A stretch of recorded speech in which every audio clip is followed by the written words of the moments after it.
अस्सलाम वालेकुम नाजरीन, एक नए वीलॉग के साथ आपकी खिदमत में हाजिर है और आपसे कुछ देर कबल एक काफ़ी बड़ी डेवलपमेंट हुई है, आपके साथ वो शेयर करेंगे और उसकी कुछ ऐसी दिलचस्प जो है वो सूरत हाल है या फिर एक हिस्ट्री है जिसको सुनकर आप भी एक दफ़ा दंग रह जाएंगे कि क्या वाकई में जो हिस्ट्री है वो ख़ुद को एक दफ़ा फिर रिपीट कर रही है। क्या वाकई सुप्रीम कोर्ट ऑफ पाकिस्तान एक दफ़ा फिर 1999 तक जा पहुंची है वापस। ये आज हुआ यूं है कि सुप्रीम कोर्ट का एक 3 रुकनी बेंच था, 3 मेंबर बेंच, जस्टिस काजी फाइज ईसा की सरबराही में, जो एक जिसके सामने एक खुद नोटिस समात के लिए मुकर्रर हुआ और बुनियादी तौर पर वो नोटिस था जो इजाफी नंबर 20 नंबर हाफिज कुरान को दिए जाते हैं, उसके जो डॉक्टर की तालीम हासिल कर रहे हैं, MBBS के जो तलबा हैं उनको, उसके हवाले से खुद नोटिस था जिस पर जस्टिस काजी फाइज ईसा ने कुछ रोज़ कबल समात के दौरान काफ़ी अहम सवालात उठाए थे। बिलखसूस जो खसूसी बेंचेस की तश्कील है, स्पेशल बेंच जिनको कहा जाता है, उनकी तश्कील पर, क्योंकि वो भी एक स्पेशल बेंच बनाया गया था जस्टिस काजी फाइज ईसा की सरबराही में, जिसमें जस्टिस शाहिद वहीद और जस्टिस अमीनुद्दीन खान भी उनके हमरा थे। बहरहाल जस्टिस काजी फाइज ईसा ने उस पर काफ़ी सख्त ऑब्जर्वेशन दी थी कमरा अदालत के अंदर, और आज उसका एक फैसला आया है, रिटन ऑर्डर आया है जो कि काफ़ी चौंका देने वाला है, जिसमें अब सुप्रीम कोर्ट ऑफ पाकिस्तान ने, अगर इस ऑर्डर को हम देखें तो सुप्रीम कोर्ट ऑफ पाकिस्तान ने सुप्रीम कोर्ट ऑफ पाकिस्तान के चीफ जस्टिस को और या फिर ओवरऑल सुप्रीम कोर्ट को ये कह दिया है कि आइन के आर्टिकल 184(3) के तहत जितने भी मुकदमात इस वक्त जेर समात हैं सुप्रीम कोर्ट में, उन पर जो समात है उनको मौखर कर दिया जाए। यानी इस वक्त जो भी मुकदमात 184(3), यानी इसमें 100 मोटो भी आता है और इसमें आइनी दरख्वास्तें भी आती हैं। बुनियादी आप कह सकते हैं मफाद आमा के नज़र से जो भी दरख्वास्त सुप्रीम कोर्ट में दायर की जाती है 184(3) के तहत, अब वो तमाम दरख्वास्तें इसमें आती हैं। और सबसे अहम बात यह है कि आजकल सुप्रीम कोर्ट में एक मुकदमा ज़ेर समात है जो मौजूए बहस बना हुआ है गुज़िश्ता कुछ दिनों से, जो पाकिस्तान तहरीक इंसाफ की एक आइनी दरख्वास्त आइन के आर्टिकल 184(3) के तहत ही सुप्रीम कोर्ट में दायर है। इंतखाबात में की जो तारीख है उसमें उसकी तारीख को आगे बढ़ाने के ख़िलाफ़ जो इलेक्शन कमीशन के खिलाफ दायर की गई, और जिस पर अब चीफ जस्टिस की सरबराही में 5 रुकनी लार्जर बेंच रोज़ाना की बुनियाद पर समात कर रहा है, वो उसमें ऑलरेडी काफ़ी ज़्यादा कंट्रोवर्सीज जो हैं उसके अराउंड रिवॉल्व कर रही हैं। लेकिन आज जो एक सबसे बड़ी कंट्रोवर्सी, जैसा कि हमने आपको बताया, सीनियर प्यूनी जज हैं जस्टिस काजी फाइज ईसा, सीनियर मोस्ट जज हैं चीफ जस्टिस के बाद, उनका एक बेंच है जिसने अब 2-1 के तनासब से ये फैसला दिया है। एक फाजिल जज जस्टिस शाहिद वहीद ने जस्टिस काजी फाइज ईसा और जस्टिस अमीनुद्दीन खान से इख्तिलाफ किया है, और अब उस फैसले में दोनों जजेस ने ये कह दिया है कि जो इस तरह के मुकदमात इस वक्त ज़ेर समात हैं उन पर समात रोक दी जाए और मौखर कर दी जाए उस वक्त तक जब तक जो चीफ जस्टिस के सवाबदीदी इख्तियारात को अमेंड नहीं किया जाता, सुप्रीम कोर्ट अपने उन रूल्स में तरमीम नहीं कर लेती, उस वक्त तक इन मुकदमात को रोक दिया जाए। सवाल ये उठता है कि कल जो अब समात होने जा रही है आज थोड़ी देर के बाद,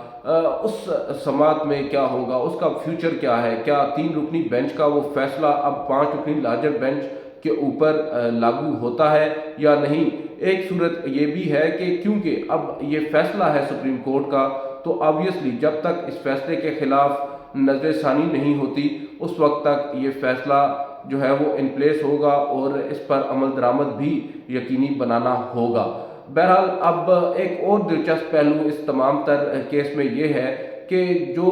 दूसरे जज हैं जस्टिस काजी फाइज ईसा के साथ जिन्होंने ये फैसला दिया है, उनका नाम है जस्टिस अमीनुद्दीन खान, जैसा कि पहले मैंने आपको बताया। और जस्टिस अमीनुद्दीन खान इस वक्त जो 5 रुकनी लार्जर बेंच चीफ जस्टिस की सरबराही में पाकिस्तान तहरीक इंसाफ की दरख्वास्त पर समात कर रहा है, उस बेंच का भी हिस्सा है। और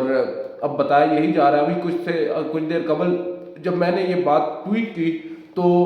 साबिक जो जज हैं इस्लामाबाद हाई कोर्ट के शौकत अजीज़ सिद्दीकी, उन्होंने मेरे ट्वीट को कोट ट्वीट किया और उन्होंने लिखा कि इसका मतलब ये हुआ कि अब बेंच कल हर सूरत टूट जाएगा, کیونکہ اب جو فاضل جج ہیں وہ خود ہی یہ ڈکلیئر کر چکے ہیں کہ اس طرح کے مقدمات جو ہیں ان پر سماعت روک دی جائے تو وہ اب خود کو یا تو ریکیوز کریں گے یا پھر بینچ سے الگ ہو جائیں گے، یہ کہہ کر کے، کیونکہ انہوں نے یہ فیصلہ دیا ہے۔ اور اس کے بعد آبویسلی جو 5 رکنی لارجر بینچ ہے وہ ٹوٹ جائے گا اور پھر معاملہ لٹک جائے گا۔ انتخابات کی تاریخ دینے سپریم کورٹ نے یہ کوشش کی ہے، لیکن معاملہ ایک مرتبہ پھر لٹکتا نظر آ رہا ہے۔ ایک اور پاسبلٹی یہ بھی ہے، اگر ازرائے تفنن بات کی جائے تو چیف جسٹس یہ بھی کہہ سکتے ہیں کیونکہ اب بینچ ٹوٹ چکا ہے، ہم ایک مختصر وقفہ کرتے ہیں، تھوڑی دیر کے بعد جو ہے وہ، یا ہم بینچ ٹوٹتا ہے، چیف جسٹس اٹھ کر جاتے ہیں، دیگر ججز بھی جاتے ہیں، اور آدھے پونے گھنٹے کے بعد ایک نئی کاز لسٹ جاری ہو، اور اس کاز لسٹ میں اب جسٹس امین الدین خان تو نہ ہوں، لیکن شاید جسٹس مظہر علی اکبر نقوی کو شامل کر کے دوبارہ سے بینچ ریکنسٹیٹیوٹ کر دیا جائے اور سماعت کو دوبارہ سے ریزیوم کر دیا جائے، یہ بھی ایک پاسبلٹی ہے۔ بہرحال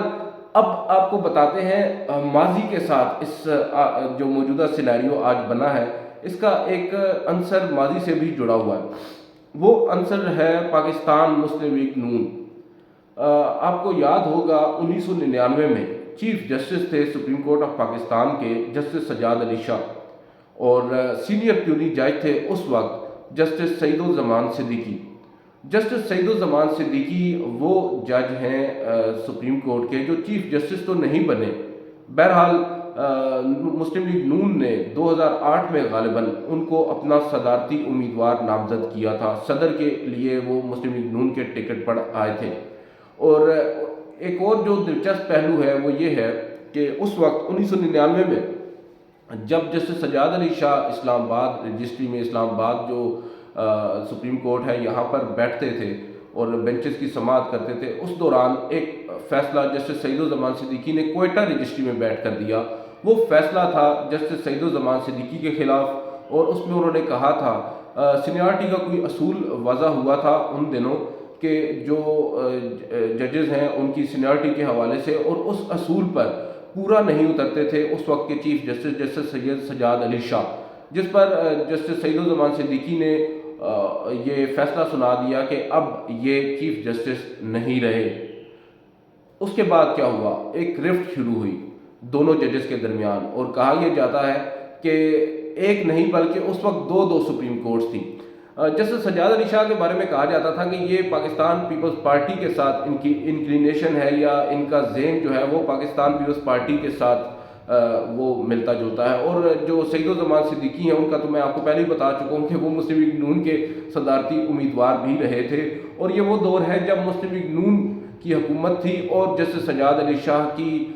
جو سپریم کورٹ تھی اس وقت اسلام آباد میں، اس پر حملہ بھی کیا گیا تھا، اس کے ویژولز بھی آپ نے دیکھے ہیں، اور ابھی تک ماضی کے جھروکوں میں اگر جھانکا جائے تو پاکستان مسلم لیگ نون کے اوپر یہ ایک بہت بڑا دھبا ہے۔ اب آتے ہیں اس سینیریو کا موجودہ حالات کے ساتھ کیسے لنک بنتا ہے۔ اب آپ اگر اس کو دیکھیں تو خود ہی آپ سمجھدار لوگ ہیں، آپ سمجھ سکتے ہیں کہ اس وقت جو سینئر پیونی جج تھے ان کی انکلینیشن تھی مسلم لیگ نواز کے ساتھ، اور جو آج کل سینئر پیونی جج ہیں وہ ہیں جسٹس قاضی فائز عیسیٰ۔ میں یہ تو نہیں کہوں گا کہ ان کی انکلینیشن مسلم لیگ نواز کے ساتھ ہے، لیکن بہت سے لوگ ہیں وہ یہ بات مانتے ہیں۔ اور اس وقت کے جو سینئر پیونی جج تھے انہوں نے اس وقت کے چیف جسٹس کو کافی ٹف ٹائم دے رکھا تھا، یعنی ایک فیصلہ اگر چیف جسٹس کی عدالت کرتی تھی تو جسٹس سعید الزمان صدیقی کی عدالت اس فیصلے کو ہی اڑا کر رکھ دیتی تھی، اور یہی وائس ورثہ چل رہا تھا دونوں ججز کے درمیان، اور اسی وجہ سے پھر بعد میں حالات اس حد تک پہنچے کہ جسٹس سجاد علی شاہ کو جانا پڑا، اور جو عدالت کے اوپر حملہ ہوا، اور وہ سب ہماری تاریخ کا ایک تاریک باب ہے۔ اور اب ایسا لگ رہا ہے کہ تاریخ ایک مرتبہ پھر خود کو دہرا رہی ہے۔ جسٹس قاضی فائز عیسیٰ کی قابلیت، اہلیت، اس پر کوئی شک نہیں ہے، آئین اور قانون پر ان کی پکڑ پر کوئی شک نہیں ہے، اور ان کی اصول پسندی پر بھی ہم کافی حد تک قائل ہیں، مگر اس وقت جو ہو رہا ہے سپریم کورٹ میں اس سے کافی زیادہ سوالات جنم لیتے ہیں۔ ماضی میں جب ہوا تب بھی مسلم لیگ نواز کی حکومت تھی، آج جب یہ ہو رہا ہے تب بھی کوئنسیڈنٹلی ایک شریف وزیر اعظم ہے۔ تو ایسی کیا وجہ ہے کہ جب بھی شریف فیملی اقتدار میں ہوتی ہے، اعلیٰ عدلیہ کے ججز आपस में ही उनमें फूट पड़ जाती है। और फूट सिर्फ इस हद तक नहीं पड़ती कि उनके आपस में इख्तिलाफात होते हैं, बल्कि उन इख्तिलाफात को हम अदालती फ़ैसलों में या अदालती समातों में भी बखूबी ऑब्ज़र्व कर सकते हैं। और जैसा कि हम पिछले 2-3 रोज़ से कर रहे हैं, न सिर्फ जस्टिस जमाल खान मंदोखेल बल्कि justice Mansoor Ali Shah, justice Yahya Afridi, justice Athar Minallah और अब जस्टिस अमीन मोहम्मद ख़ान भी इनके साथ शामिल हो चुके हैं। तो ये कुछ क्रोनोलॉजी थी जो मैंने सोचा आपके साथ शेयर करूं। बड़ी सूरत हाल दिलचस्प हो गई है। दिलचस्प हमारे लिए इस वजह से हो गई है कि हम लोग रोज़ाना की बुनियाद पर कवर करते हैं सुप्रीम कोर्ट को, और ये जो मामलात अब हमारे सामने आ रहे हैं ये हमारे लिए भी काफ़ी नए हैं। इस तरह माजी में कभी नहीं हुआ जब एक जज एक ही बेंच में बैठे 2 जजेस एक दूसरे के ऊपर जुमले कस रहे हों। आज हमने देखा जस्टिस जमाल खान मंदोखेल ने, जो गुज़िश्ता रोज़ हमने ही वो खबर भी दी थी कि उन्होंने कहा कि जो 4-3 और 3-2 का मामला है वो हमारा अंदरूनी मामला है और उसको आप ना देखें, आप बुनियादी सवाल पर आएँ। और उसके ऊपर चीफ जस्टिस ने उनका शुक्रिया भी अदा किया था। आज जस्टिस जमाल खान मंदोखेल ने न जाने क्यों जो है वो शायद उन पर कोई प्रेशर था या फिर वाकई में वो ये अपना मैसेज जो है वो सही तरीके से कन्वे नहीं कर पाए कि उन्हें आज अपनी वजाहत देना पड़ी। और उन्होंने कहा, उन्होंने ये नहीं कहा कि कल कुछ गलत रिपोर्ट हुआ है। बुनियादी तौर पर उन्होंने कहा है कि मैं शायद अपना मैसेज सही तरह से कन्वे नहीं कर पाया, मैं अपने रिमार्क सही तरह से नहीं दे पाया। उसकी मैं वजाहत कर दूं कि कल जो मैंने कहा था कि ये हमारा अंदरूनी मामला है, वो दरअसल जो रूल्स हैं, जो तरीक़ाकार है, जो इख्तियारात हैं, उनके ऊपर जो हमारी अंदरूनी मुशावरत हो रही है, मैं उसका हवाला दे रहा था। बहरहाल मेरे बहुत से सीनियर्स हैं, उनसे भी बात हुई तो वो भी जज साहब की इस बात से ज़्यादा सहमत नहीं है, कन्विंस्ड नहीं है। सब ये मानते हैं कि उनसे कल ये चूक हुई ज़रूर थी, मगर अब वो उसको कवर अप करने की कोशिश कर रहे हैं। और कल उनके उस जो उन्होंने बेसिकली तो जो कुछ कहा था वो सोच समझ कर ही कहा था, और वो चीफ जस्टिस को रेस्क्यू कर रहे थे इन गुड फेथ। जब बार बार चीफ जस्टिस पर एक हमला हो रहा था हुकूमती वकला की जानिब से कि आपका जो